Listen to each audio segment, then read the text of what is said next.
अहम खबर कराची से। थाना side super highway police party की बड़ी कार्रवाई। थाना साइड सुपर हाईवे पुलिस की बरवक्त बड़ी कार्रवाई। स्टेट क्रिमिनल मुलजिमान जो कि शहरियों से लूटामारी करने में मसरूफ थे, जिनसे पुलिस मुकाबला हुआ। मुकाबले में 2 मुलजिमान जख्मी हालत में गिरफ्तार। मुकाबले के दौरान एक सिपाही फहान सलीम भी जख्मी।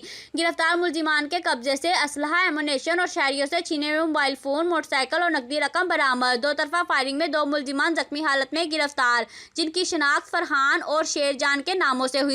डाकों की फायरिंग से पुलिस कांस्टेबल फहान सलीम भी जख्मी हुए, जिनको तबी इमदाद के लिए अस्पताल मुंतकिल किया जा रहा है। गिरफ्तार मुलजिमान के कब्जे से 2 पिस्टल, 30 बोर, शहरियों से छीना हुआ सामान और मोटरसाइकिल भी बरामद हुआ। पुलिस हकाम को बताना है कि गिरफ्तार जख्मी मुलजिमान को ज़ाब्ते की कार्रवाई के बाद अस्पताल मुंतकिल किया जा रहा है। मुलजिमान का साबका रिकॉर्ड चेक किया जा रहा है। हिमायती न्यूज़ से गुलशन इमरानी की रिपोर्ट। मज़ीद खबरों के लिए देखते रहें हिमायती न्यूज़ HD।